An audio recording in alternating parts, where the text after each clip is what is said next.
We're watching hot women wrestle like all grown men should. Every grown man loves hot women wrestling. The only thing missing here is mud. Welcome to this edition of the Game Changer Podcast, ladies and gentlemen. I am NateFNGreat, and that voice that you have heard is one of the former hosts of the Pro Wrestling Off Topic, and one of my good friends, the one and only Mr. Joshua Yeager. Thank you, Nathan the effing great. Yes, we're here, and we're on. This is going to be leading up to Slammiversary 18. 18. It feels like it. I mean, Slammiversary 18. It's the 18th anniversary of TNA/Impact Wrestling, and so... Oh, let's face it, we always call it TNA. I begged you for weeks and weeks and weeks to please, let's have one Impact/TNA episode, and Nate's like, no, that's a fucking terrible idea. And I said, please let us do just one time where we can get together and talk about TNA. And Nate's like, I don't know, and I'm like, I'll slip you a quick 50, and he says, okay, fine. We'll talk about Impact. No. It wasn't until Zach chimed in and is like, yeah, because you wouldn't want the wrestling guru talking about TNA. I was like, oh, fuck that. No, we need that. We don't need that happening. Nate's like, you had me at Zach can't come. Yeah, something about a prior engagement. Oh, sure, wrestling guru likes to talk about wrestling, but... he likes to talk about wrestling that he understands, which, I mean, John Cena's been retired for, a couple of years now, so Zach really doesn't follow wrestling anymore. Yeah. Big JC was his big JC. So anyway, yes, Slammiversary. A lot of hot rumors, a lot of exciting things happening, a lot of weird change. I mean, we're in the COVID-19 era, so there's a lot of strange things, and all these wrestling companies have changed so much, but... one that has a little bit of momentum going into this pay-per-view is, honestly, Impact Wrestling. It really does. And honestly, for those of you that are also curious, this is all mask-free because I know he's healthy, he knows I'm healthy, and we play it safe. Yeah. So, yeah, it is kind of crazy because with everything that has gone down, definitely does feel like Impact is trying to at least give us something really good and try to give us something that is indeed memorable. And to be honest... with the card that's being shaped up, it's doing a pretty damn good job of that. It's an interesting card for sure, because they've only announced 6 matches, and for a pay-per-view, that's pretty small. So with all of the rumors about people coming back and all the potential ideas for throwing matches together last minute, I think this Slammiversary is going to be pretty memorable. And actually the last 4 or 5, especially 2017 and 2018, have been excellent. So... it's interesting. I'm really looking forward to it because I love Impact's roster. That's one thing about TNA that I've always enjoyed is their rosters are always very, very stacked. The writing is sometimes questionable. The booking is even worse at times. But their rosters have always been really, really well put together. And they've built quite a young, hungry roster of wrestlers that are pretty much very recent. Like most, I think the longest tenured wrestlers they have right now is like Eddie Edwards, who came in like 2013. Obviously, there's Tommy Dreamer, there's RVD, there's a lot of guys who've been there a lot longer, but they're not like TNA originals. So that's where the excitement comes, and the idea that there are guys out there that are TNA originals, that are free agents again, that could potentially come back and make some huge moves here in this little company, this Canadian company now, Impact Wrestling, Anthem Wrestling, whatever you want to call it. Let's just call it TNA for the rest of the show. But I'm okay with that. It's crazy because one of the things that is really great that you mentioned is the fact that they're not relying solely heavily on like the bigger name stars. It's all of these younger guys that are slowly trying to make it to that next level. I mean, so many people, actually, a couple people we actually saw live in Chicago for Bound for Glory. Bound for Glory.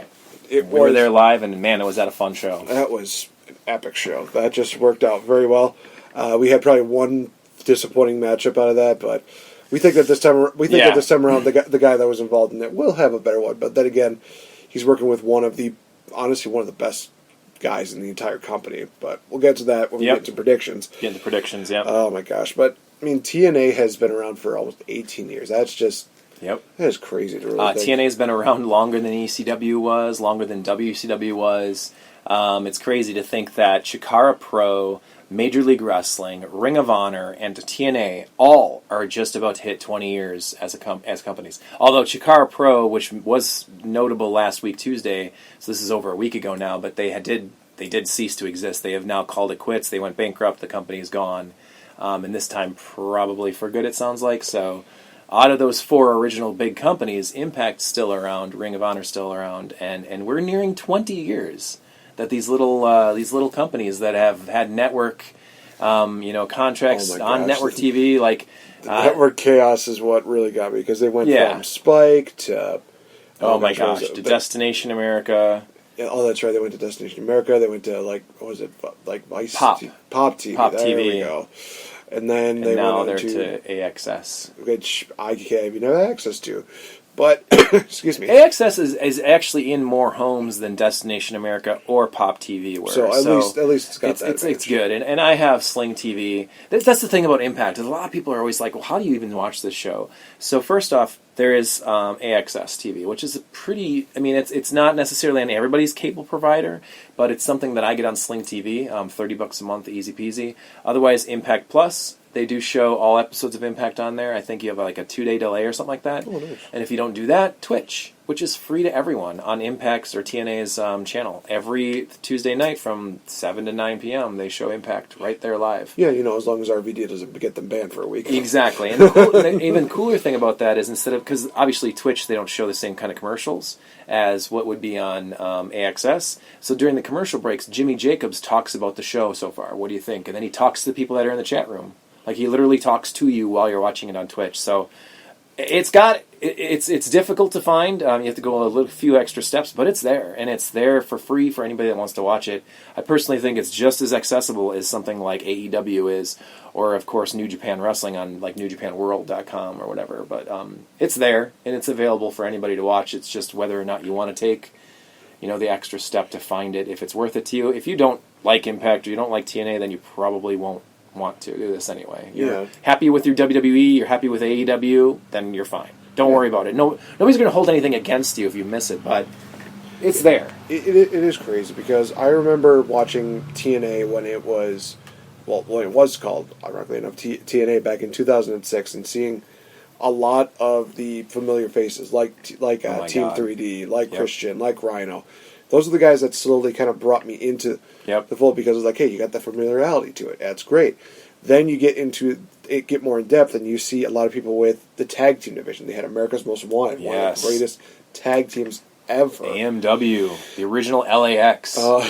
Speaking of Homicide LAX, and Hernandez. Well, I think it was like Machete at first, and then it was. Oh yeah, you're right. Then it was Hernandez, and we're just seeing old man.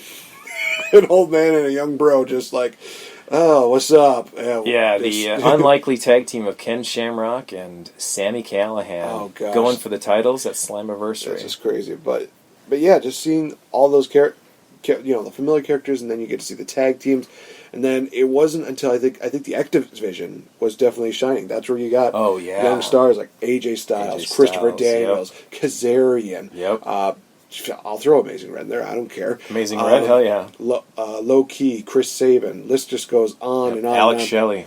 Oh, jeez. So many. The X Division, Sanjay Dutt. I mean, the Canadian Destroyer. Petey Williams. I mean, the list goes on and on. And it's interesting, too, because a lot of guys who are younger, high-flyer style wrestlers kind of got their, recharge from being in the X Division, because Sean Waltman, X-Pac, was actually an early pioneer in NWA TNA's X Division, because they did a lot of what they call him Six-Pac for a while, and then Sean Waltman and whatever, but they did a lot of AJ versus Sean Waltman matches for the X Division Championship. So yeah, it's got a lot of history, and it's got a lot of crazy matches and a lot of crazy superstars that have come from that X Division. Samoa Joe was an X Division star, and now he's like the voice of Monday Night Raw. So it's kind of crazy to think about where all of these guys have come from in TNA. Is how, as weird as it is, how good they are at building stars.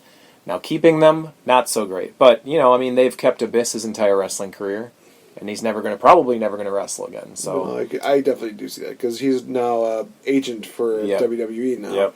But yeah, all of his best years were indeed in TNA when he was the Monster Abyss. Even when they tried to do that whole him talking or the Joseph Parks deal. Hey, those were great storylines. I love Joseph Parks. Have you seen my brother Chris Abyss? I will say that segment with Abyss and Eric Young where Abyss has his mask off and he's basically just saying, who the hell am I? Yeah. I have ruined lives. I have ruined careers. It's like, he has. I mean, freaking Barbed Wire Massacre. You talk about crazy matches. Oh my gosh, Yeah. You look at all the crazy matches that they just. Oh my god, that is big Mama Pump and Jordan Grace. She's amazing. Oh my god, I've told the story a couple times, but I still love telling it. The last time that I saw her, I said to her, "I feel so bad that at All In that I didn't get a chance to take a picture with you." So I figured best way to make up for that was for her to have me in a headlock. And one of the first things she says is like, "Are you looking straight ahead?" And I was like, "Yes." Because I knew if I looked even 1 inch to the right, she would just pop my head off. She is freakishly strong, and she is absolutely just fantastic. And honestly, seeing a lot of her tweets and her Instagram stuff, it's really cool. She's definitely one of those down to earth kind of people, and definitely is just for those people that are that like big women. She is one of those big women that will just win your heart in a matter of like minutes. She is. It's like the thing about like where what kind of like dream matches could TNA wrestlers have. Like, it's 2 different eras completely. Obviously, they're more than 10 years apart. But, man, if we could ever see a Jordan Grace Awesome Kong match, like, seriously, like, I mean, that would be amazing. I mean, I wish that they would do, a couple one more matches with, like, Gail Kim or Angelina Love or Tara or, whatever, like, with Jordan Grace and, like, Taya Valkyrie and, like, some of these people that they have now because they need that, like, main event rub. And, unfortunately, Gail Kim, she gave her, one last match to Tessa Blanchard, who is a whole nother story altogether, which is probably the biggest disappointment of 2020 in general. Is if you're an Impact star or fan, if you're an Impact fan or a wrestling fan in general, like Tessa Blanchard, ridiculous. Yeah, she kind of blew the pooch when it came to so many different things. But yeah, but we're not talking about her. But that being said, you mentioned Gail Kim, Awesome Kong. It's crazy because I told Gail Kim literally that she was the reason why I got back into women's wrestling. Her feud with Awesome Kong was one of those eye openers. Oh, yeah, it was so good. It's like, oh man, these women can go, and start seeing, even like the characters, like the beautiful people of Angelina Love and Velvet Sky. They incorporate, Tara into the women's division. So many great women that just really made women's wrestling fun. And you know what? Do they always put on Match of the Year candidates every year? No, but at least a good majority of them you still remembered, even if it was a Vince Russo-esque weird match stipulation. Yep. But they did so many things that were like considered now in the WWE, where it's like the women's revolution and all these ideas for matches like Hell in a Cell or ladder matches, or whatever. Like TNA literally was doing that in the mid 2000s, like in the late 2000s, early 2000 times. I can definitely tell you one matchup that they would not do even nowadays: that Extreme Makeover Battle Royal, where literally it was. That was over the top rope battle royal, and then when it reached the final 2, they had that ladder match where the winner got a. Was that with Roxy? It was with Roxy. Oh my god, yeah. Roxy Laveau is just. She was so good. She was. She was one of those women who was more than willing to basically say, "Hey, I want to do this crazy deal.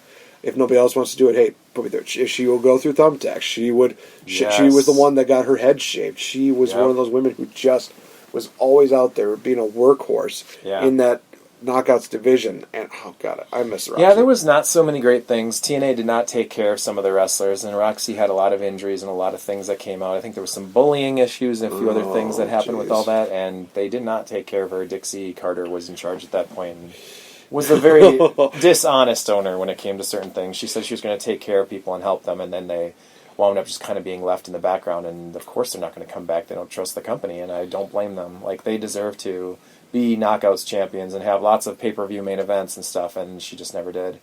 The crazy thing about Dixie Carter is that even though she was probably one of the worst things that happened in the behind-the-scenes deal, I think that everybody could agree that one of the greatest TNA moments was when she got put through a table by Bully Ray. Definitely. Oh my gosh. I loved the build-up where Bully Ray, all he's just saying is that I screwed you out of your company, and now I'm just going to set you through a table.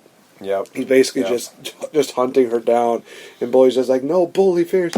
Since we made a segue a little bit between Abyss to the women, but one thing that I would like to say, an amazing spot that happened on a pay-per-view in TNA was Abyss and Daphne. Oh. Where Dr. Steve was feuding with Abyss, and they had this amazing hardcore match where Daphne got involved with and was choke slammed through a barbed wire wrapped table on the outside of the ring, and she went through it all with thumbtacks and everything. And that's another one of those situations where she had some injuries and some dealing with a lot of health issues, and TNA dropped the ball on her too. And I think she tried to sue the company for a little while. They settled out of court, and now obviously she can never come back. But man, dream match, Daphne, Rosemary, like, wouldn't that be fun to see? I think I remember a post about that, and it's just one of those things where it's like, it could happen. It's just not going to happen in TNA. But at the same time, there's probably going to be another company that's going to put it on. They're going to be the ones that say, "Hey, we're the only ones that can do it." It's like, TNA's us. Yeah. There's so many other like small companies. They're like, "Hey, we can say that we've done this matchup. We can say we've done like Kenny Omega versus Okada, or Willie Mack versus Willie Mack versus Brian Cage, Lucha Underground plug." Still love this guy. Yeah. I mean, shit. I saw GCW in Chicago. I think it was, or maybe it was ACW. I don't remember. It was, I saw Tetsuya Naito challenge Sami Callihan in the main event. And JPW versus TNA, like, right there. Like, holy crap. It's crazy. Small companies, indie wrestling is very much alive once we get past this COVID nightmare era, once wrestling gets back on the road. So don't sleep on indie wrestling. Indie wrestling can do so many dream matches that the big companies cannot do. You know, it's funny you said that, because I was actually at ACW Wisconsin this past Sunday. And it was still a fun show. People were definitely very energetic. I remember talking to Swoggle, and he was just amazed about how so many people were still just coming to the show, that they were amazed at how many people. Did they allow a full crowd? Or? They did. Holy crap. And the first thing that they did is they actually had like a deal where they were taking everybody's temperature to make sure everybody was good. People had the option to wear masks. They even sold masks, and if people were just, needed that reassurance, it was one of those things where you definitely could see them. Also, Jordan Grace just won. Yep. Go figure. She's amazing. Kimberly is also very good. That's like the Impact. Sorry, we're watching Impact in the background while we're talking. So if we ever seem to jump or go drastically off topic, it's because there's actually good wrestling on in the background. And I just watched Dynamite like an hour ago, so I'm sorry.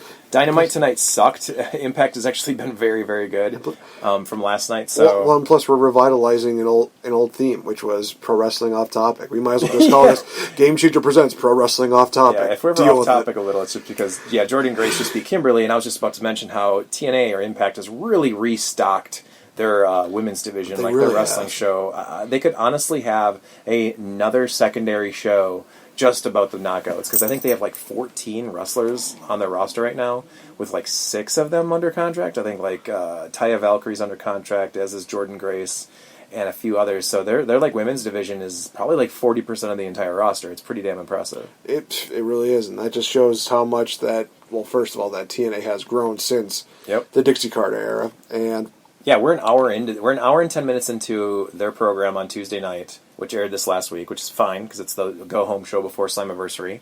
And they've already had 2 wrestling matches that were featuring women. One was a tag team match, and one was just a one-on-one match. Also, this also had TNA also had one of the greatest things they have ever seen. That was #Fuck the Owl. Yeah. Yep. Oh my gosh. So we have some things we want to talk about for Slammiversary for sure. There's a couple things I'd like to mention too. Just before we get into, we got ideas for predictions here. Since there are 6 matches that have so far been actually announced, we're going to do those, give our own predictions on those. And what I'd like to do personally is kind of go up against Nathan and do some picks for some matches and see who can predict more matches correctly and who could also predict some returns correctly. Because the little known fact, if you're not paying attention or sleeping under a rock, or living under a rock, there was 25 wrestlers that were released from various wrestling companies. I'm talking Ring of Honor, NWA, WWE was the major one, that are going out without a contract right now, and that have nowhere that they belong to right now. And just so happen, this week all of their non-compete clauses are up, so they can go and work for anybody they want to. And there's a lot of that TNA has been teasing or Impact's been teasing a lot of returns for Slammiversary. They said not only one former champion, but more people are going to be showing up at Slammiversary, and we don't know how, we don't know where, and even the main event, Ace Austin, Eddie Edwards and Trey Miguel. There's a 4-way match for the new world champion in Impact, and there's one spot open, so it's supposed to be a mystery man. So there's a lot of hype and a lot of suspense that's kind of waiting to see who's going to be the next guy to be in that match. But there's a lot of teasers and a lot of like little trailers that they've been showing. And the whole reason for this, and this is just a little snippet that I want to throw together, and I hope you don't mind me kind of running with this, is because of Tessa Blanchard. Tessa Blanchard in January, I'm sorry, I think it was maybe February. It was whatever the Revolution pay-per-view was. Resolution? I can't remember. I think it was Redemption. Shit. Okay, sorry. Redemption. She wound up going over the world champion at the time, Sami Callihan, becoming the first major promotions female world champion. And there was a lot of people who gave it a lot of negative publicity and a lot of negative criticisms toward Impact, putting Tessa Blanchard in that position. Like, it was basically a position for her to fail. Her contract was also up in July of 2020. So the idea, from everything I've read, was for her to run with the World Championship belt until Slammiversary to drop it to somebody else. Probably a good heel, who knows. They had built up Eddie Edwards and Michael Elgin, who's now completely blacklisted for most wrestling promotions for various things in the speaking out movement. That's a whole other story. Yeah. But anyway, so he's gone from every wrestling. Him and Joey Ryan are both gone from Impact Wrestling. They were the two big moves that Impact did to get away from them because they got some background, some history of misconduct, to say the least. But like Tessa Blanchard had the World Championship. COVID-19 happened. I understand she is a resident of Mexico. She lives in Mexico with her husband or fiance. And had issues with moving in and out of the country for wrestling tapings. And her contract was up at Slammiversary. So in order for her to really be a part of the show, similar to what the North had to do, they live in Canada, so they had the same issues, is they had to kind of record their own segments and send it into TNA so they could show it on TV. Everyone else was okay with this, and everyone did this. I mean, at that point, you're kind of like I do. I work from home. If you have the ability to work from home, you do that. You shoot promos in your bathroom or whatever so that they can air it on their television show. And she refused to do that. She refused to come fly in. She refused to put on a match, to drop the belt, a whole lot of things. And so TNA Impact Wrestling had no option other than to let her go and say, fine, we're not going to pay, because she's been home since March, April, May, June, and now we're here in July, and she's literally not worked a single day. Will not record any vignettes or any kind of like interviews or anything, or just promos or something, See, here's all the hype. They just showed EC3, Gallows and Anderson, Mike Bennett, Bully Ray, Eric Young, Kurt Angle. This is all the hype. Sting, Ken Anderson. They're showing all the hype. This is who could be the mystery man. That's all them saying. They didn't care who it was. It doesn't matter. Blah blah blah.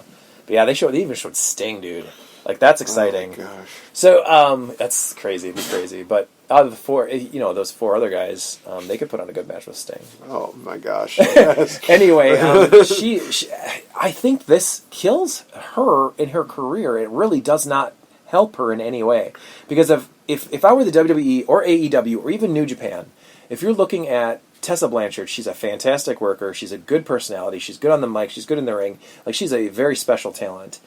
But if you're working for a company that puts their entire company on your shoulders, the entire company on your back, to be the first women's world heavyweight champion, it's a position that very few wrestlers ever get to be, wrestling champion.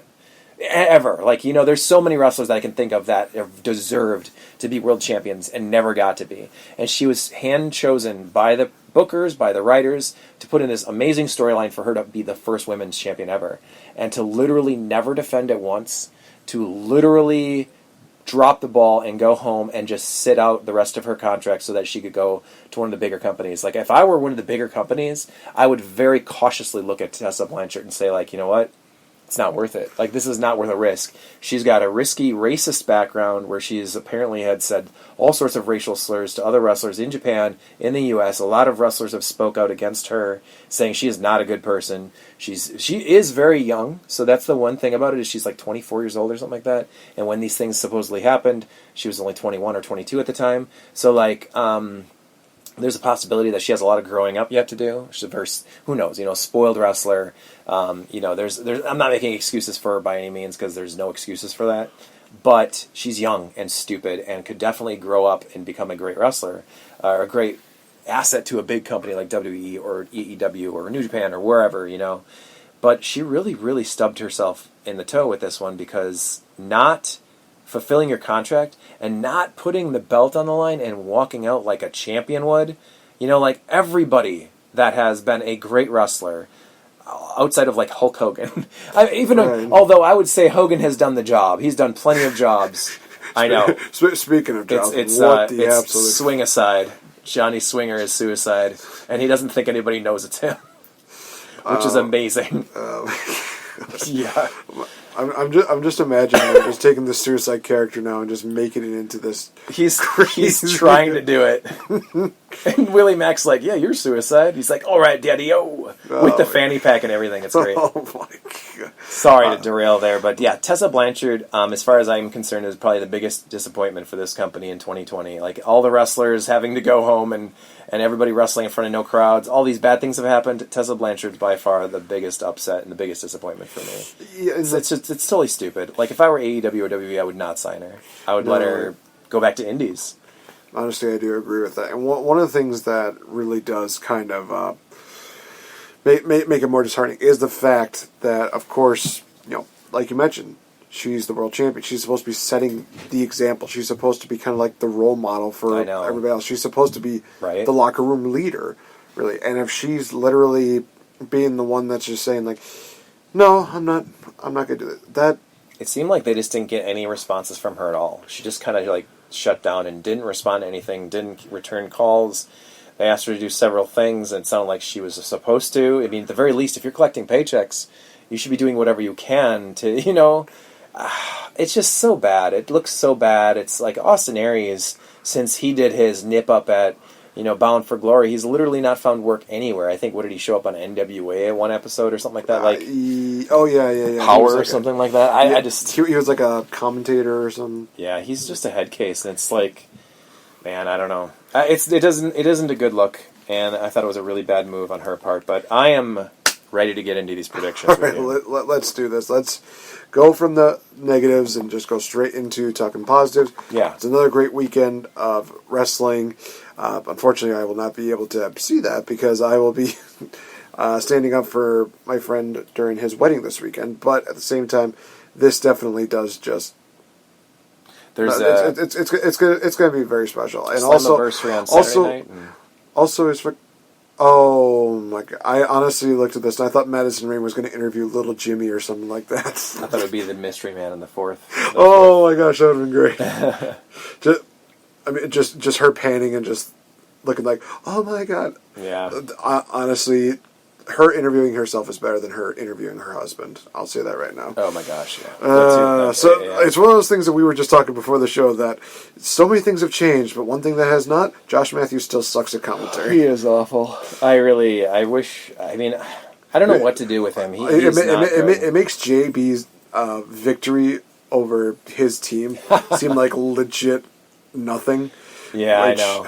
The best thing about, what was it? So I just recently bought Slammiversary 2017, yeah.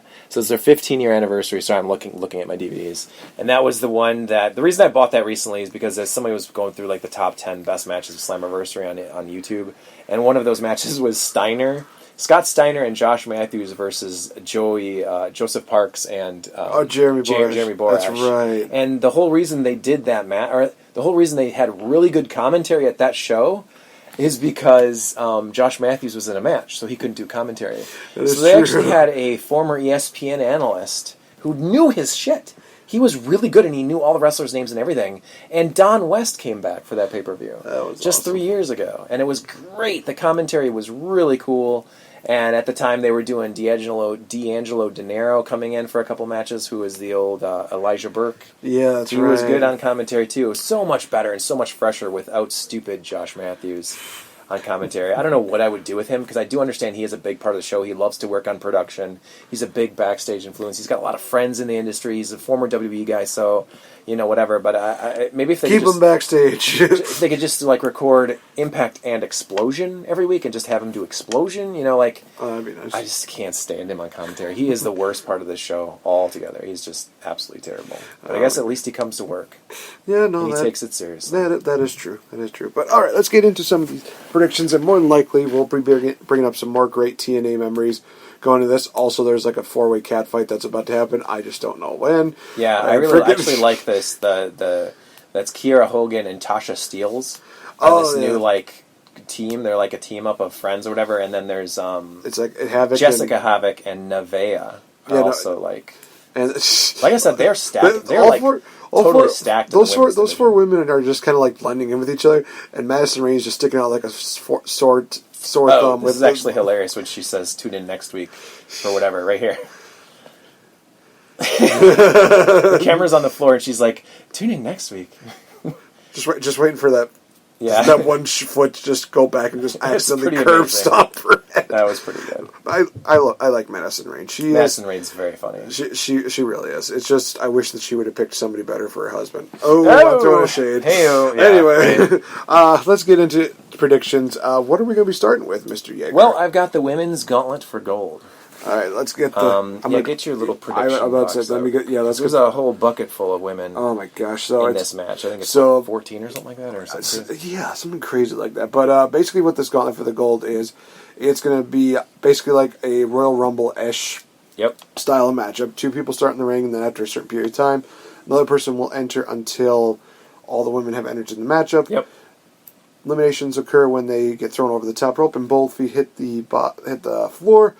But when it reaches the final 2, it becomes a 1-on-1 matchup, and the first person to win by pinfall or submission wins the entire matchup. And the winner is that for the women's championship, the Knockouts title? It's for the number 1 contendership for the Knockouts championship. Okay, because I was going to say Jordan Grace is the Knockouts champion. Yeah. Yeah, no, she's going to be having her hands full on that night. With Deonna Purrazzo. Yep. Yep, but we got Alicia Edwards, Havoc, Kiera Hogan, Kimberly, Kylie Ray, Nevaeh, Madison Rain, Rosemary, Susie, Tasha Steelz, and Taya Valkyrie. Josh, we'll start with you. Who have you got for this matchup? Who's going to win the whole thing? Who's going to win the whole thing?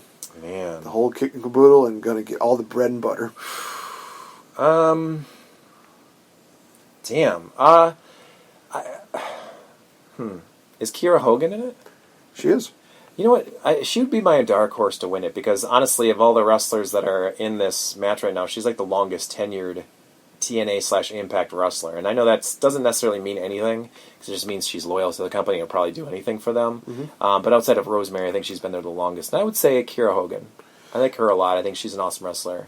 And she's getting a lot better. I shouldn't say an awesome wrestler now, but she is improving so much. So I like her. I like her in this match. I like her to win it all.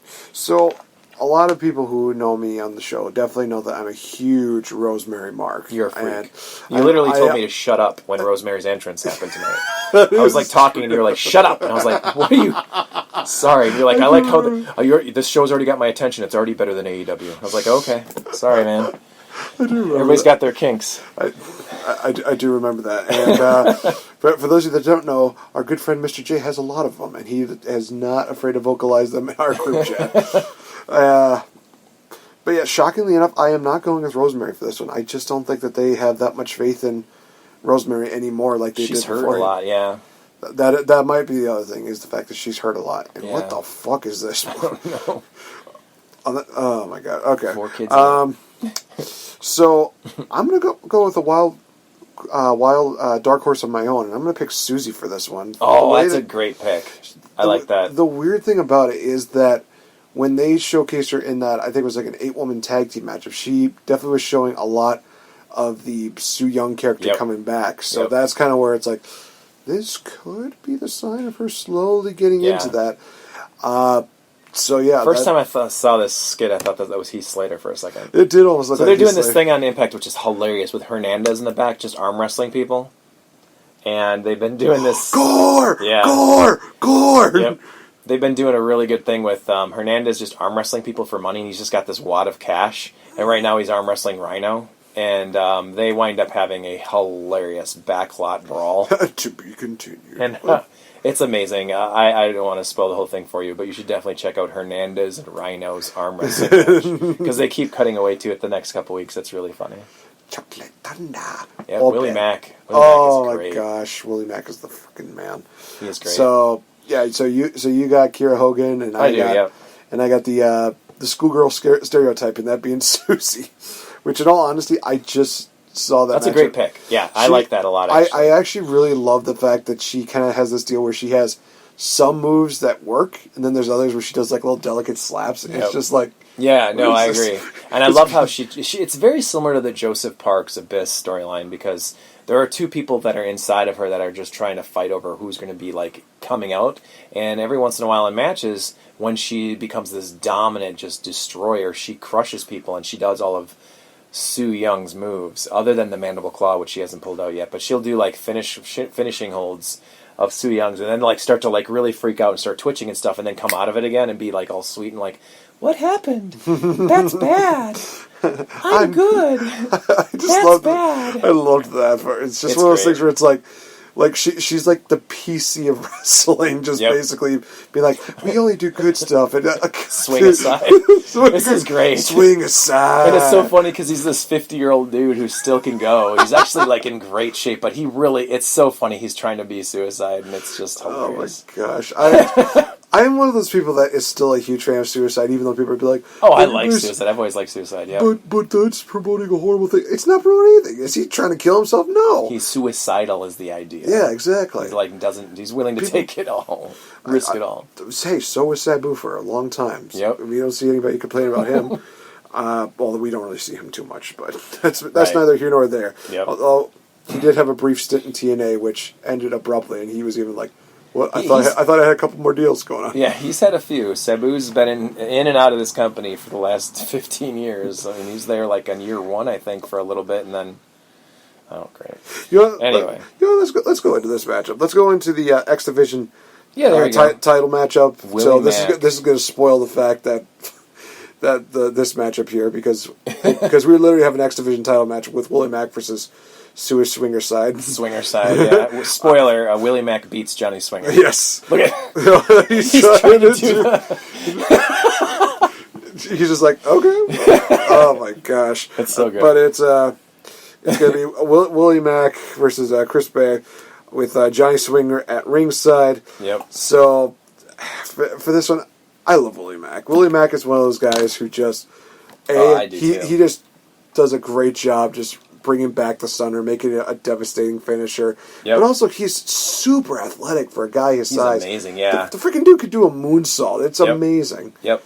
He has a lot of similarities to me. Now, I don't want to like make comparisons weight-wise to Samoa Joe, but between Samoa Joe, Kevin Steen, or Kevin Owens, and Willie Mack, like they're three similar type of wrestlers. They really where they can move, they can do things, and they're also strong enough to do power moves. And yeah, although I do love Willie Mack, I do. I think he's great. We saw him live. He was freaking amazing. Him and I can't remember whose partners it was. Was it Rich Swann? Rich Swann, yeah. Rich Swann. I love that.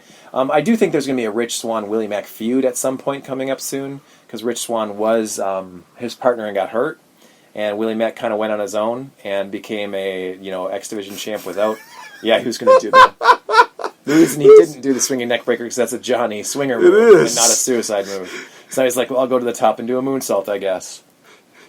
Oh my god. He just fell and hurt himself. Stunner. Match over. Oh my god. I love Willie Mack. This might be one of my favorite matches to ever watch on silent, but still. It's just like, no, shit, I gotta do this move. Yeah. It's like, do you not play the Impact video game, dude? Come on. Where Suicide debuted in the video game. Right? He also had a very interesting, if he would have just done tried to attempt to do the Suicide voice. Yeah. When Low-Key was doing it, that would have been hilarious. But my pick. My pick is Willie Mack to retain. My pick is Chris Bay. You're picking Chris Bay? I do, because I think Chris Bay is, if they can keep him under contract for long enough, then a year or two, I think he is the future of this company. Chris Bay got superstar. Speaking of Bay, Tommy Dreamer in a suit, holy shit. Yeah. Tommy, he's doing his apology for his promo last week. I wouldn't apologize for shit. Oh, it's not. It's Tommy hilarious. Dreamer. It's hilarious. He's not apologizing, but he was asked to or something like that because Moose feels his feelings were hurt because he is a real world champion. Oh, poor baby. But anyway, Chris Bay. Chris Bay, that's my pick. I think he's the future of the company. I think he's X Division champion. It's just going to elevate him to a hopeful world title match with whoever the world champion is sometime. I don't think it'll be Bound for Glory. But it'll be sometime after that, because I think Bound for Glory is going to be Sami Callihan and whoever the champion is at the time. I hope. It could be. Hey, there's always option C. That's what I was going to say. Destination X. Get the X Division title on Chris Bay, and he can challenge for the world title. Or he could just do what Brian Cage did. Just have option C opted at Bound for Glory. Yeah. Which would be cool. But hey, since we're seeing these guys, let's go. Oh yeah, Moose and Tommy Dreamer, school rules matchup for the quote unquote unsanctioned TNA World Heavyweight Champion. Yep. So even though they technically don't have a world champion, they do have a world champion. His name is Moose, and he's fucking amazing. Yes, I love it when he brought back the TNA title. I thought it was the perfect timing because this whole Tessa Blanchard leaving with the belt thing, like being champion and not showing up anymore, it's hilarious that they plan to do a TNA championship belt and put it on Moose because the timing of it was just perfect because now you do have a world champion on your show, even though you don't technically have the world champion. But that's another rumor too, is I heard that they're going to do title for title at Bound for Glory as well, where Moose will probably go in with the world title up against whoever the world champion is in Impact at the time, and that's why my prediction, I think, has to be Moose. There's no arguing that. In all honesty, I would love to see Moose kind of pull a Bobby Lashley deal. He just wins all the belts, and it's just like, I don't want that one. They've done that a few too many times in TNA, though, because I think Brian Cage just recently did that a year and a half ago or something like that, where he had every belt but the world title, I think. I don't think Brian Cage did. I know Lashley did, and I know Kurt Angle did. Yeah. But, maybe Brian Cage didn't, but I think he had multiple championships. Yeah. Brian Cage had the X Division title, then he cashed it in for the world title shot, and then he had kind of like a lengthy reign. We were just disappointed at the fact that he was that he did not win it. That Sammy didn't win it. Bound for Glory. That would have been a better way to end the show. I know, I agree, but they were so excited about the AXS TV debut. They still could have done good shit with that. Yeah, they held it. They held it off until free TV because they wanted it to be a big debut, and it was a great show debut. Yeah, but at the same time, you robbed us of Sammy winning. I know. Also, bring back happened at BFG. Also, bring back Akeem. Yeah, exactly. That's gotta bring back Akeem. Up next, we have the tag team title matchup for the Impact Tag Team titles. The North, Shamrock. Ethan Page and Josh Alexander taking on Ken Shamrock and Sami Callihan. Yep. Oh, this is gonna be a good matchup.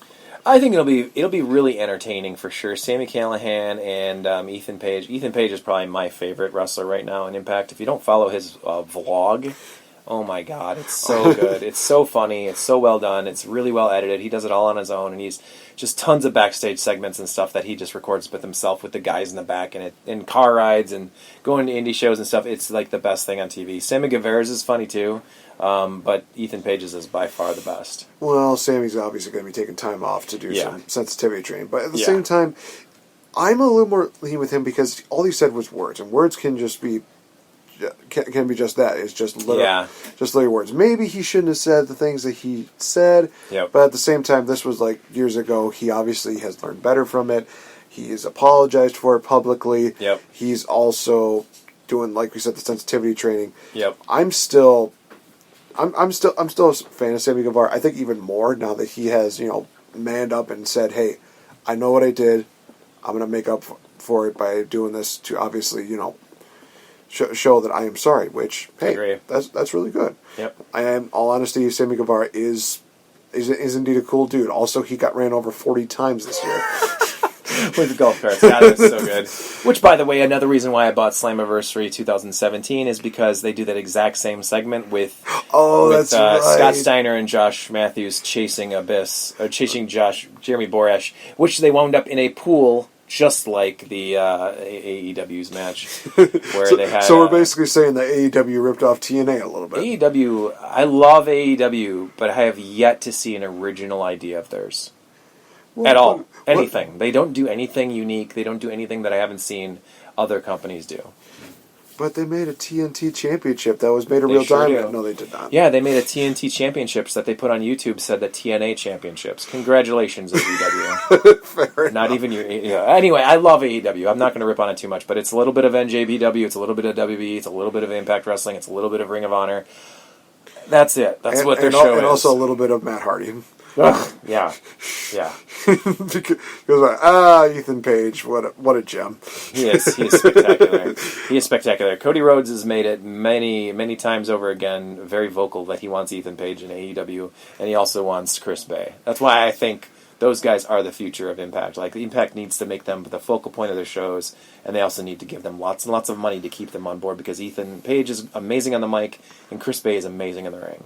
Fair enough. Anyway, what are you saying? The North. The frickin' North. The best tag team, maybe in Impact history. They've been champions for over a year. They won it before Slammiversary last year.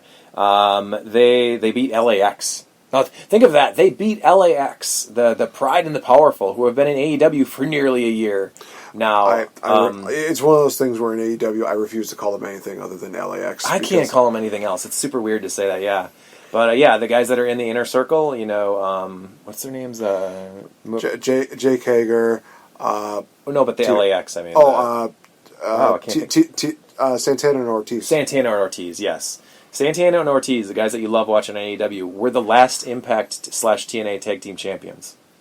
The North beat them over a year ago for the tag titles and has held them ever since. They've beaten guys like the Lucha Brothers. They beat LAX for the championships, and every single tag team they've gotten in TNA.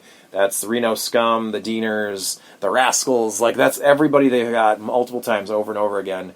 So now they basically took two superstars, two former world champions in this company, Ken Shamrock, the future Hall of Famer who's going to be inducted this Bound for Glory, and Sami Callihan, who is one of the best main eventers in the company right now.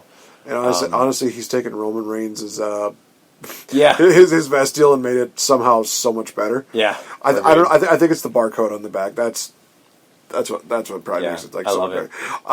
No, I'm in agreement with you with the North retaining.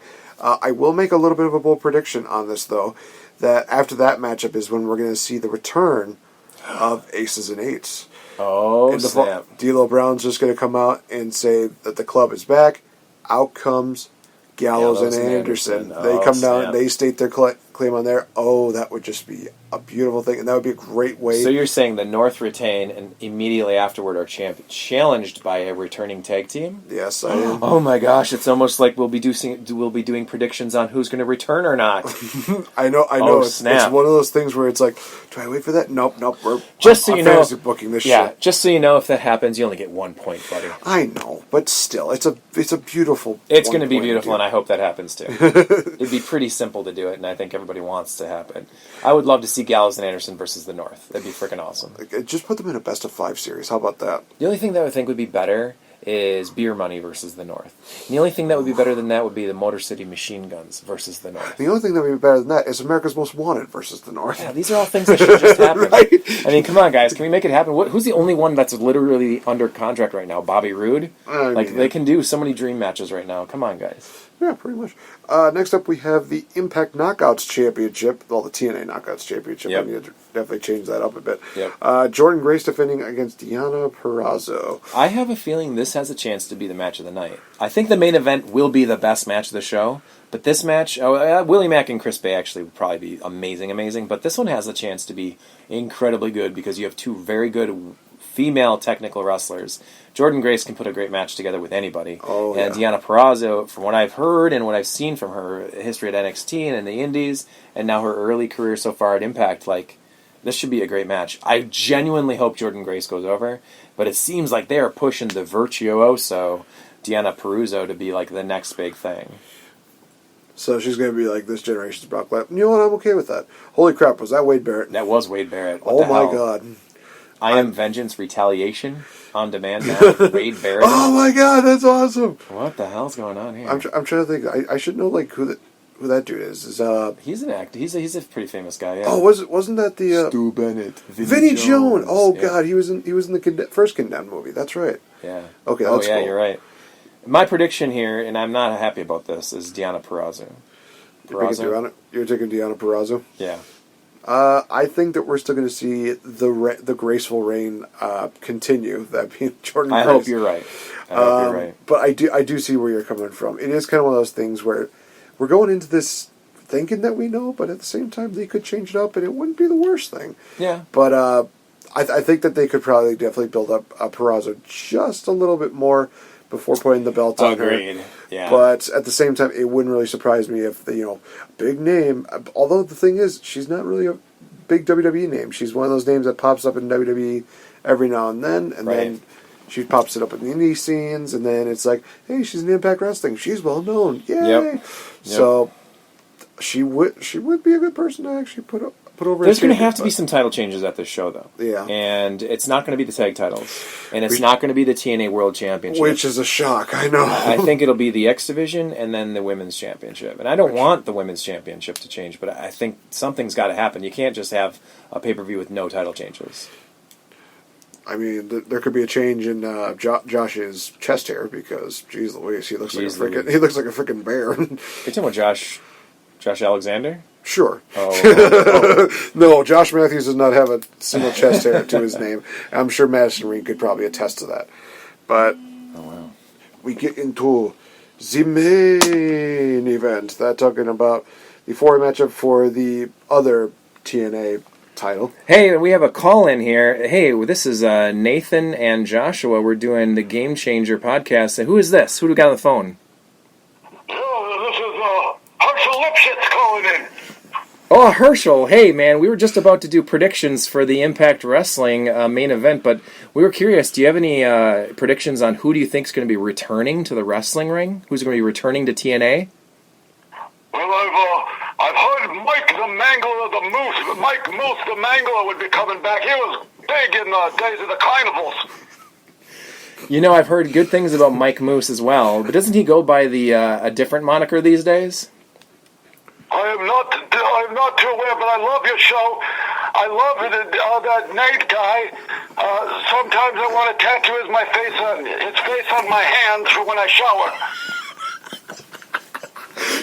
You know, I'm glad I'm not alone in wishing for that, because that's been something I've always wanted. Yeah, who is this, by the way? Can we get your name? Is this Leo the Leper Latarski? You recognize me like you used to wrestle as the Jewish Jesus. Yes. What is your old moniker? What was your tagline before you beat the wrestler? What would you say? I've taken so many. See, we didn't have steel chairs in my day, so I took porcelain chair shots. I now remember some of this stuff. Well, hey, thank you so much for calling in. You are a gem, a true diamond in the rough in professional wrestling, and we're so happy that you were able to call in and listen to us live here on the Game Changer podcast. Thank you, and just a word of advice I learned in my day: if it smells bad, put your finger on it. Thank you. Thank you so much. Hey, I'll call you back in 10 minutes. Oh my god! I don't know how many people are going to be offended by this, but I don't care at this point. It smells bad, put your finger in. I wear the porcelain chairs. Oh my gosh! Leo the Leopard Latarski. Oh my gosh! So good. That was probably that was the best segment of this show. The best call-in segment of the show. I don't know. He's a true JPCWF legend, if you know what that means. And for those of you that don't know what that means, you need to get yourself out from under that rock that you're in. If you don't know what that means, you're probably in the majority. So anyway, main event time. The TNA World title, the World Impact Championship. The TNA World Impact. Yeah, not to confuse anybody, because the TNA title already happened. Well, that is true. That's Moose retaining. The TNA Impact World title. Yeah. So now it's the Impact Championship. No. It's the TNA Impact National Championship. Oh, the yes. World Championship already took place. Yes. Do you know who the Impact World Champion is right now at this time? I believe it's one of the most famous people in all of wrestling, and that is the legendary Vacant. Yes. Gotta love Vacant. Oh, man. That guy has won so many things, including like 20 different WCW titles. Yeah. It's pretty amazing. Yes. He was also the first guy to hold every single WCW championship. But unfortunately, yeah, I think you're right. Yeah, I think you're right. He's the only person to hold the TV title after Abyss, too, in Impact. Oh, that's right. Oh. Poor Abyss. He was the last ever real Poor TV championship. That title deserved so much more credibility. I actually really liked it. It's been through like 9 different name changes in Impact. the TNA Legends title, the Global Championship, the Television Championship, the GFW Global Championship. Oh my gosh! Yeah. Oh, that's right. They also had the King of the Mountain Championship, yep. and then the one that I think we dreaded the most, and that was the oh gosh, what was it again? The oh man, try to remember. It was just like the oh my gosh. Oh god, the Grand Championship. Oh, that's what it was. That was another idea they had for a mid card. That was the 3-minute intervals and the rounds and stuff. And bad idea. Billy Corgan's bad ideas. Hey, to be fair, it's still better than a certain Vince. Oh, like the 24/7 championship. Yeah. Anyway, world title time. So main event. Ace Austin, Eddie Edwards, Trey Miguel, and a mystery person. Ooh. And that'll get us to that prediction stuff too. But I guess this is a weird match because since there is a mystery opponent, we don't. Our predictions are these 3 or whoever the mystery person is. And crazy story, but the potential for this is 25 different wrestlers have been released and or are free agents right now and could potentially show up for this show. And I'd say 10 of them, do you hear me? 10 have the possibility to be in this main event. So predictions are out the window. But if I had to say who I thought would take the championship belt in this match out of the 3 people, my heart wishes it would be Trey Miguel. But most likely would be Eddie Edwards because I think he's the most established. He is a former champion himself, and he's the type of person that, worst case scenario, he could transition to someone else. But I think he is deserving of a second run with that belt. I could definitely see that. I think it's going to go to TBA, or it's going to go to this for a little girl. Oh, macaroni with the worst breath in the world. He does definitely have a little bit of an interesting doggy breath. It's a doggy breath. Yeah. He gets into some nasty stuff, but it's okay. I think it is going to be the final participant because so many times we've seen in wrestling history, substitutes usually are the ones that win the title. But yeah, agreed. And I think it could be a returning wrestler. There's a lot. If it's EC3, if EC3's music hits and he comes out as the 4th guy, I will at that point in time be betting money that EC3 becomes champion because that is someone they want to be the face of the company, and that makes so much sense after what they would probably consider an embarrassment having Tessa Blanchard just quit the company instead of doing the job like a fucking champion should. EC3 would be the guy to put the belt on. If not him, Eric Young. But definitely see that. But let's maybe hop off of that for a second and talk about predictions now. Like I said, there are 25 wrestlers, tag teams, single stars, all kinds of people that are rumored to potentially be a part of this show. Mm-hmm. Want me to name them all off to you? All right. Well, this is coming from our list. So for those our list, there may be other people out there that are possible, but these are what we would consider our top 25 most likely. Yes. All right. Number 1 might make people laugh, but it's a real possibility, guys. Come on, we're going to fantasy adventure land here with me. Ready? Yes. John Cena. He is no longer under contract to WWE. You mean the star of Bumblebee as well as those weird knockoff... Oh, he was also in Blockers. Hey, Bumblebee was pretty good. Bumblebee was good. Blockers was good. And he was also in that one thing about the Marine... What was it? Oh, the Marine 1 or 2 or 3 or 4. No, I don't think it was. I think it was Army Man something. Oh. I don't know. I could yes. John Cena, the star of Bumblebee, is a potential. Zack Ryder. Ooh. Kurt Hawkins. Brian Myers, I should say. The Colons, the tag team. The poopy guys from the the shiniest part of the world, apparently. Yeah, I don't believe that. An oddball selection that I didn't think about. Aiden English. Oh, one of the greatest singers of all wrestling. Rusev Day. Eric Rowan. The ginger guy that had the spider in the cage. Yep. Mike Bennett. The Miracle Mike Bennett. Oh my gosh, the Miracle Mike Bennett. Oh, if he were to even come in to win the world title, that'd be amazing. It would be okay. I don't know about winning the world title. If he was in that main event, though, I think he would be there to put over somebody else. Yeah. Here's an oddball one that I didn't even think about. No Way Jose. Oh, no way. Yeah. James Storm, the cowboy James Storm, my gosh. TNA original and legend. Aaron Stevens, or the former Damian Sandow. Oh yeah, he did that Liberace deal. Christian Cage. Christian Cage, baby. Another legend, Kurt Angle. Ooh.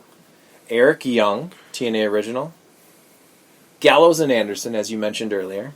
Who's, honest to God, seems like a lock at this point. I hope it's true. Ken Anderson. Mr. Anderson. Here's one that might be under many's radar, but it's right at the top of my list, is Chris Sabin. Former TNA champion. Yep. And an oddball choice, but it could happen. You never know. Rusev. Oh, for some reason I thought it said Roman Reigns. Oh, no. Yeah. Roman Reigns. No, Rusev. And I understand that Rusev, of all this list, as of right now, as of this recording, Rusev has tested positive for COVID-19 and is now in quarantine. So chances of him being live at Slammiversary, probably not very likely. But if he did sign a contract with them and he wanted to be a part of the show, could it be possible for him to have recorded a vignette or something? There's always that. Do that one thing that a certain former world champion would refuse to do? Yeah, right. EC3. Ooh, baby. Ooh, yeah. Here comes, this is a promo with the 3 glasses. This is the first time they showed the promo was with 1 glass, then they did 2, and now they're doing 3. I was always hoping, and then this has been the same one they've showed in the last, 2 weeks, but I was always hoping they'd add more glasses to it. So it's just the 3, and my guess is, I feel like this is sharing something to do with whoever's going to be in the main event, and... Oh my god, Gregory Helms. I know, they showed a bunch. EC3, so then, how about this one? Leo Rush. Ooh, Leo. Leo. Okay, yeah, you don't seem too excited about that one. Heath Slater. No, I was doing my Dr. Evil deal when they talk about Leonardo DiCaprio. He goes, Leo. Heath Slater. Heath Slater, baby. Now, Slater was just on Raw a couple weeks ago, but that does not mean that he is not able to compete, because he is. He was still under his no-compete clause, and he came in on the WWE's bill. They basically gave him a last little send-off with his best friend and former 3-man band member, Drew McIntyre. Yeah. Which is so there's a little bit about Heath Slater, and there's a reason why I selected him on my list. I'm giving a little bit of spoiler there. Yeah.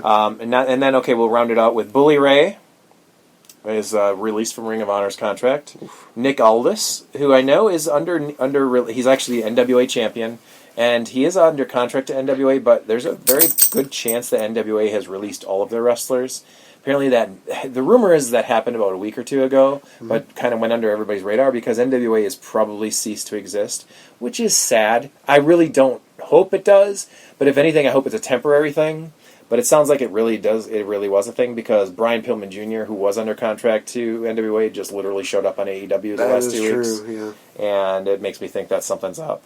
And then the very last selection of the 25 free agents in professional wrestling right now. The first inductee in the TNA Hall of Fame. The Stinger. Yep. So, what we did is we gave everyone points. We gave each person a likely score of 1 or a not likely score of 10. So we're going to each go through. We each picked 10 wrestlers, and out of the list of 25... And if any of our selections show up at Slammiversary, either Nathan or myself get the points that we awarded to them. So, Nathan, why don't you give us one of your picks first? All right. Well, I went with the former X Division champion, former tag team champion, also former multi-time world champion in TNA, that being the Olympic gold medalist, Kurt Angle. Former X Division champion. I was looking all over this list, and I'm like, oh yeah, Kurt held every belt. Kurt Angle. I did not pick Kurt, but that is a pick that you took. Kurt Angle showing up at Slammiversary. I think there's a good chance of it. I think we both feel like it's a 50-50 shot at this point. So we awarded Kurt Angle 5 points out of 10. So if he does show up at Slammiversary, Nate gets 5 points. I'm going to go with a super simple one that I believe you also picked. Is Gallows and Anderson. I feel like this is a pick that's probably a lock, but if it doesn't happen, I guess I'd be kind of shocked. It sounds like they've already signed contracts, but since it seems like such an obvious pick, it's a 1 for likeliness, so Since you picked it and I also picked it, that'd be 1 point awarded to both of us for Gallows and Anderson. We can only hope that they showed up. Otherwise, I'm going to be really pissed. Yeah.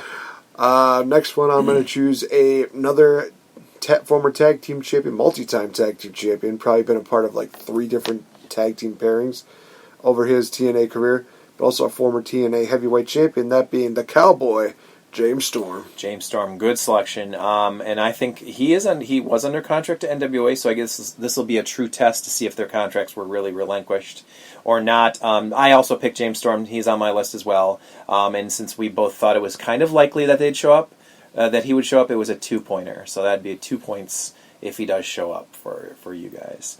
All right, I'm going to go with my next one. My next pick after Gallows and Anderson was Ken Anderson. Now, Ken Anderson has no reason not to be on any show because he hasn't been under contract to anybody for a long, long, long time. I think he did show up on NWA for a little while. But I think he's a very, very likely show up, and the reason why I picked him is because he was signed on to TNA/Impact to be a part of the TNA reunion show that was supposed to have been on WrestleMania weekend. That obviously did not happen. So I really do think Ken Anderson's going to be a part of the show. I think he's a lock. He may have even been the one who is in those vignettes with the hood on where he's sitting at the TV watching it. I just have a feeling that looks like a Ken Anderson thing. And but you never know, because he may be just a part of the show. He might not be at Slammiversary. So we awarded 2 points if Ken Anderson actually shows up. Yep. All right, next up, this is one that I went solely on, but in all honesty, I figured, fuck it, let's see what happens. I went with a very unlikely one. We actually gave him an 8 to, but I'm willing to at least, try to at least see what happens with it. I went with Matt Cardona, also known as Zack Ryder. Yeah, that's a big one. The only reason this is weird because I'm not a Zack Ryder fan at all. I don't think he's good. I think he's a poor man's Robbie E. I know that sounds terrible to say that, but I don't think he's great. It's Robert Stone now. Yeah, I know. He's also, there's a lot of people like Sam Shaw's in NXT too, so Jesus. It's like the rosters are just switching sides. Like who's in WWE is now used to be a part of TNA. But I think that would be really cool to see him pop up, but I bet money he will be on AEW Dynamite next Wednesday. So I don't know. It could happen. I feel like he's going to be with his buddy Cody. Surprised he didn't show up tonight, actually. I was a little disappointed that there were no big debuts tonight at all, but yeah, who knows. It happens. All right, for my next pick, I'm going to go with another, which I think is a very easy one, is Eric Young. I really do think he's going to be a part of the show.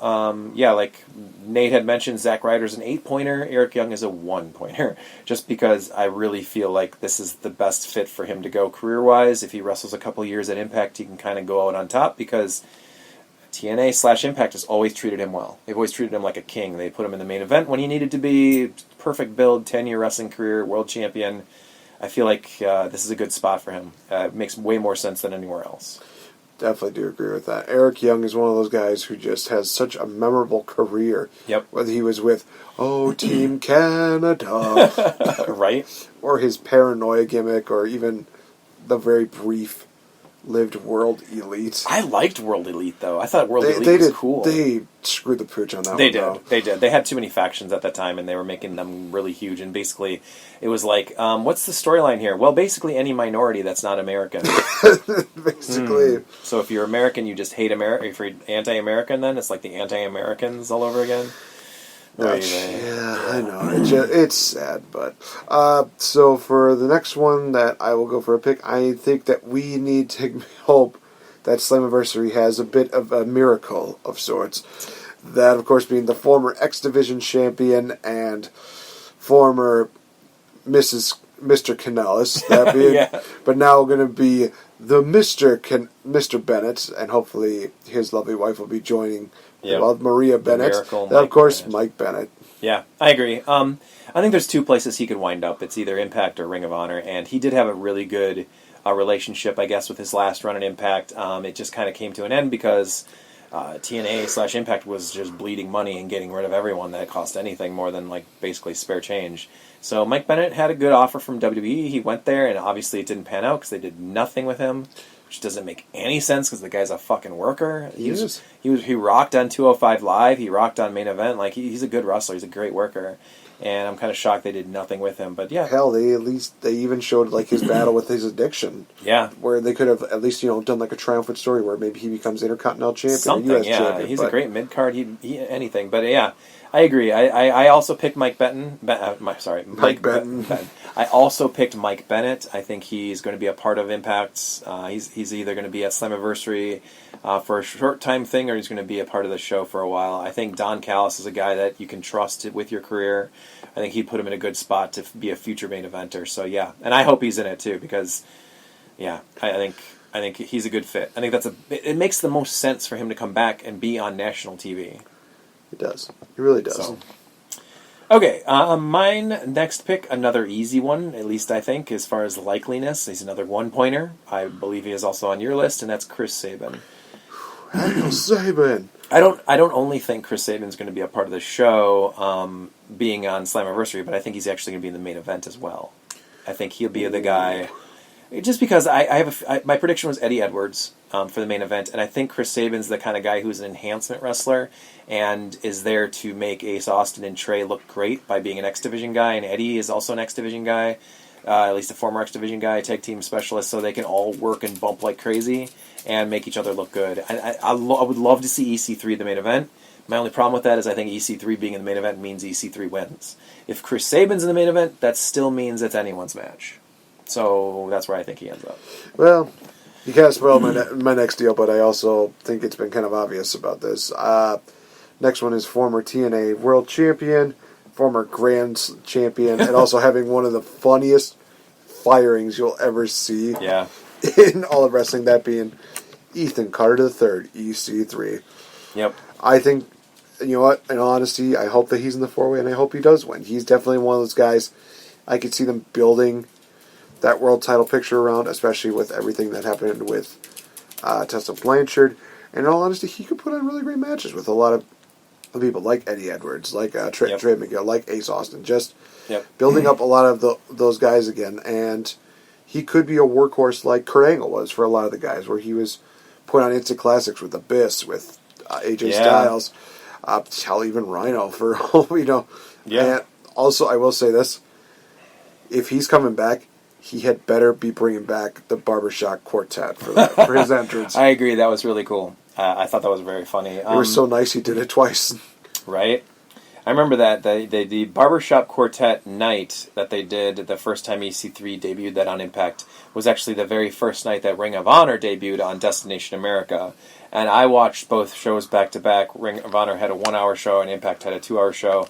And Ring of Honor was so hot and so exciting and so crazy fast. And they had Adam Cole in the main event defending his world title. And it was this bloody, gory, amazing 35-minute just slobber knocker. And then EC3 opens Impact with a Barbershop Quartet. And I was like, wow, is this a change of pace? Like, I can't even, this is wrestling, I think. I don't know. It's comedy / wrestling. That's the thing I'll remember about that the most, because I thought Ring of Honor was so great on their network debut. And then EC3 comes out with a Barbershop Quartet, which was already, obviously, weeks taped, recorded, so that they didn't know they'd be, following up a main event 35-minute world title match. But, it was so funny. It's the best examples of, polar opposites in wrestling. Yeah. How Ring of Honor and TNA are completely different products, for sure. I think EC3 is going to be on the show, too. I think he'd be stupid to go somewhere else. It's possible he may show up on AEW, but I just don't know what they would do with him there. I really don't. They would just build him up to be another meathead. I mean, that's the thing that, unless you're in with the clicks in the AEW, you're not getting a push like you would expect to get from, Impact Wrestling. Right. I don't know. Anyway. Yeah, good pick. Okay, so I'm going to go with someone that I'm pretty sure you didn't pick. And that is Heath Slater. I think, now I don't know Heath Slater's real name. I'm sure he's going to come out as Heath, whatever his real name is. But I liked the way they did his send-off on Raw. I thought him and Drew McIntyre / Galloway was a cool kind of moment for them. McIntyre destroyed him in the ring in a second or two, but they're wrestlers on different paths in their career. One's on a way out, one's struggling very much so, and one is just red, white hot. And Drew Galloway, the cool thing that they could play this off of, and I think they will if Heath Slater shows up in Impact, is that this is the place, Impact is the place where Drew got his career right. Like, Drew was wobbling around in the indies, touring around Europe, kind of went back home and just staying out of the limelight. When he came back to Impact Wrestling, they immediately put him in the main event. He feuded with EC3, he feuded with Samoa Joe, Loki. He split open Loki bad with a nasty chair shot, or a pipe shot, I think it was. Yeah. And then he feuded with Bobby Lashley, and he feuded with Austin Aries, and there was so many good matches of him. He kind of built himself back into a main eventer and became the world champion in Impact Wrestling. At a time when Impact was actually starting to garner some more viewership on Destination America, with the Broken Universe kind of being born. So I think Heath Slater could come into this picture, into this storyline, and do a very similar thing, starting from the mid card, working his way up to becoming a main eventer. I'm not saying Heath Slater is the same kind of talent that Drew Galloway or Drew McIntyre is, because Drew got ripped. He is shredded, he's big, he's a big, strong guy.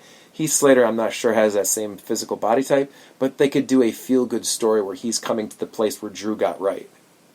And I think that's why I'd say Heath Slater is a good pick for Impact Wrestling. I think the funny thing is this is your second time picking Heath Slater. What do you mean? I already said Heath Slater? I think you did. No, I didn't. I feel like you did, because I feel like you mentioned the Heath Slater send off from with the Drew McIntyre on Monday Night Raw already. Did I really? I think you did. In all honesty, I'm keeping this in. I think that makes. I think I said that earlier in the show, but I don't think I said it. Maybe you didn't. But I'm losing it then. Either way, we're running down to our last final few. So, okay. If it was the first one, that's my mistake. But if you hear it again, more. Okay. Anyway. More of a reason for him to pick Heath Slater now. Okay. Yeah. So for this one, I'm going to be picking a former world champion, also former tag team champion. He was dominating a lot in the NWA world, and in all honesty, it would be great to see him coming back. That being Nick Aldis, a.k.a. Magnus. Yeah.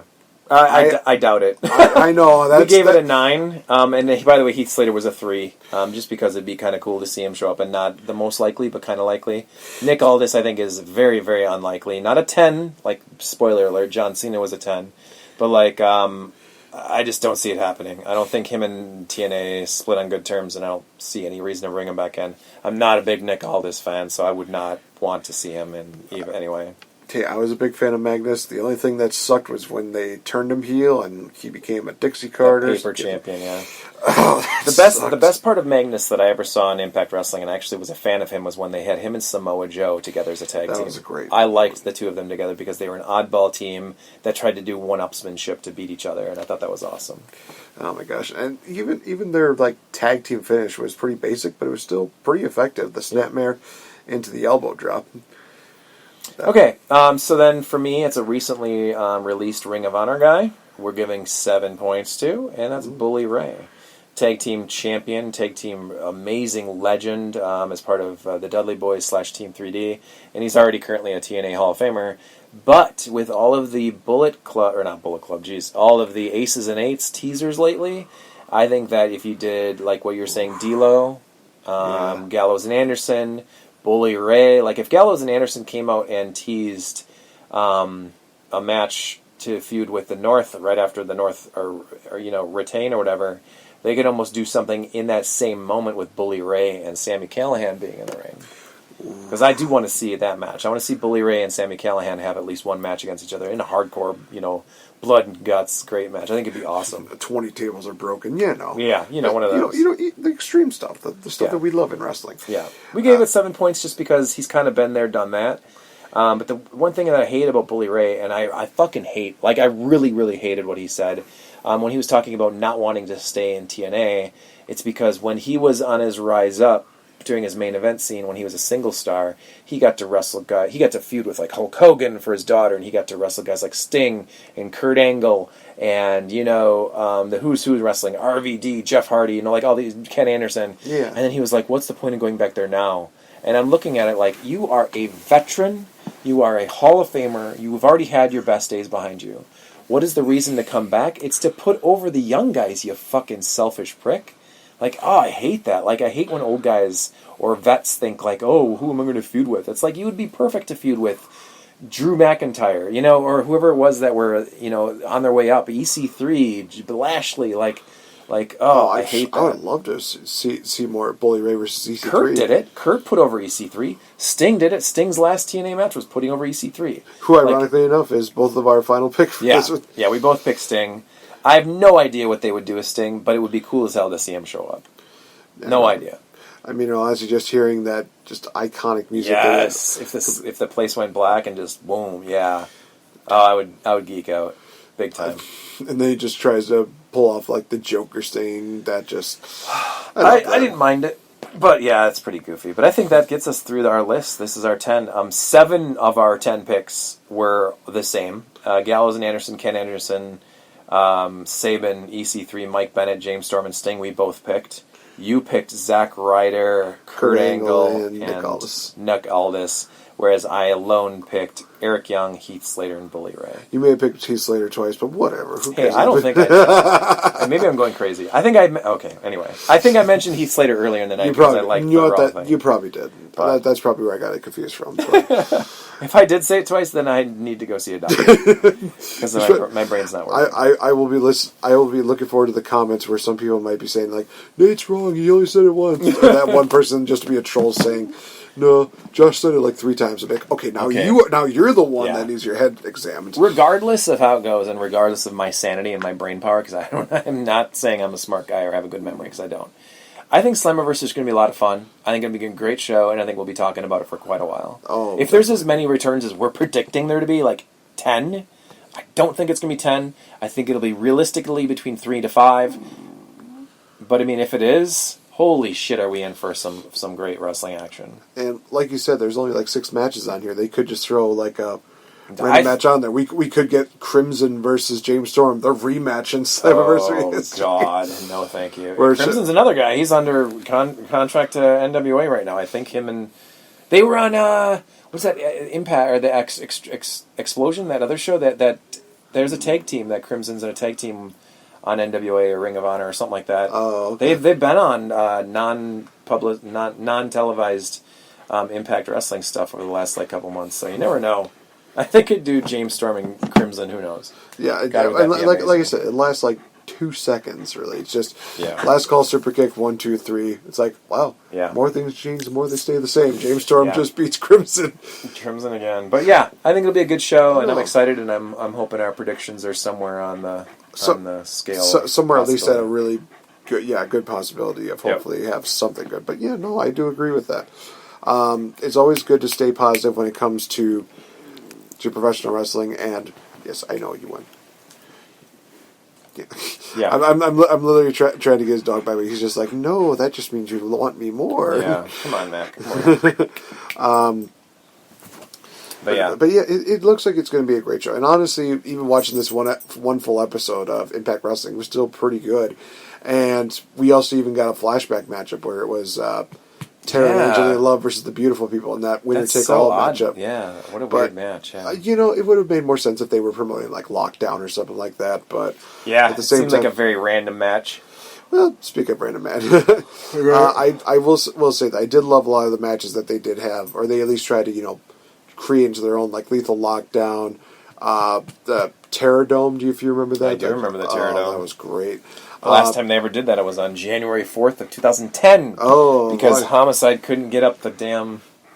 Was it Homicide? Yeah, he was hanging on the top and he couldn't get out. He was supposed to have been the winner. Yeah, but then Jeff Hardy kind of crashed the party and re-debuted. It's just like, hey, we got a winner for this, but let's not worry about that. Let's talk about Jeff Hardy's coming back. Yay! Yeah. And that's another guy. Jeff Hardy's contract's going to expire sometime this summer, I believe. He was extended because of his injuries, but he would have been off the same time Matt Hardy got off. Oh my gosh. That's another guy. I'm expecting him very much so to be in AEW, but that's another thing. AEW can't just sign all these former stars and expect them just... They're turning into TNA 2.0 if they're going to just keep doing that. Anyway, random side thing that we can sit and bitch about for hours. Yeah, but honestly, it's going to be a great show. It's going to be a great event, and honestly, this was really fun to do. I'm very glad that we took the opportunity to do this. It's been a long time since we did. I think the last time we did like any kind of review show like this was it maybe Bound for Glory, or was it? It could have been. Did we do Bound for Glory 2019? Or did we talk about it? Because we went to we should have if we didn't. Because we went to see it live. Yeah, we did. We did go to last year's Bound for Glory, and then I remember that there were times when I was living up in Maryland that we would actually watch some of the shows, like we watched where Bobby Roode defeated Nakamura for the NXT title. Oh, that was fun. We saw the Bound for Glory where it was Lashley and EC3. Yep. I think that was also the Great War with. Yes. I think it was the Broken Hardys versus Decay. Decay. That was great. Oh my gosh, Itchweed. If Jeff Hardy goes to AEW, I am expecting that Itchweed makes at least an appearance once a month. I mean, some people are like, no, they'll get older. That's like, no, it will not. It'll get better with every single fucking They've done, Matt Hardy in AEW, they've done every single one of his gimmicks, even Money Matt. Now he's Matthew P.S. Hardy. Yeah, something like that. Yep. Matthew P.S. Hayes. Yep. But Josh, thank you so much for doing this with me. This was a lot of fun. Man. I love the fact that we get to do this. We need to do more shit like this often, whether it is Impact Wrestling, even New Japan, doing something like that. Just having like a branch off of like random shit. Even if we do this like once every 6 months of just us talking random shit like this, that would be just absolutely great. I would love to do it. Also, we do this for Slammiversary. I would love to do it again for Bound for Glory, and I would definitely do it again for Wrestle Kingdom. Okay. Because I geek out big time for Wrestle Kingdom. I watched both nights this last year. 4 in the morning. I have the new NJPW World app. I watch it all, so I definitely have lots of opinions on that. And speaking of opinions, Evil is now your World and Intercontinental Champion in New Japan. The IWGP World is flipped up on its brain right now. It is crazy. Especially when he's now part of Bullet Club. Oh, it's so weird. I've seen so many different polarizing opinions on this because some people hate it and some people love it. I am in the middle somewhere where I don't even know what to think about it. If it leads to a Takahashi if it leads to Takahashi being world champion, I am all for it.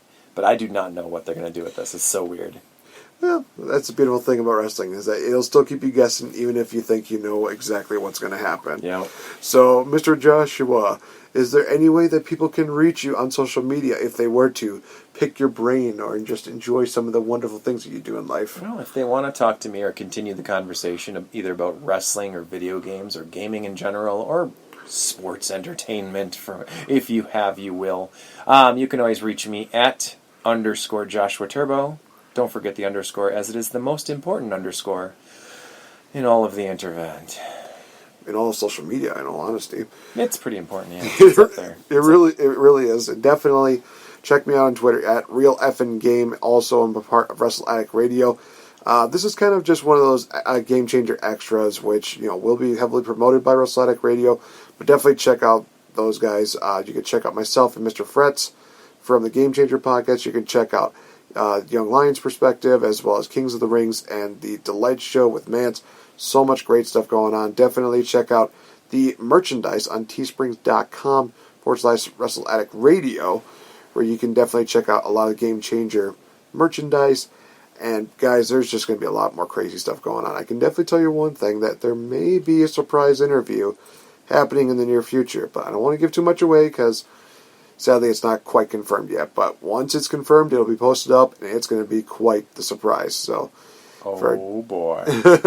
Well, I'm excited. For all we know, it could be the return of the Titty Master, for all we know. Oh, man. It's either Titty Master Zach Hagenbecker, or Haschenberger, whatever his last name is, or maybe even Leo the Leopard Latarski. He can call in again and really give you a piece of his mind. Shout out to Leo for making a really just amazing moment on there. Also, for no reason, just shout out to Jay. So, for Josh, I've been NateFNGreat. This has been the Game Changer Podcast Slammiversary Prediction Show. Talk to you guys later, and just remember, keep wrestling real, keep positive, stay safe, also stay smart. So thank you guys so much. See ya.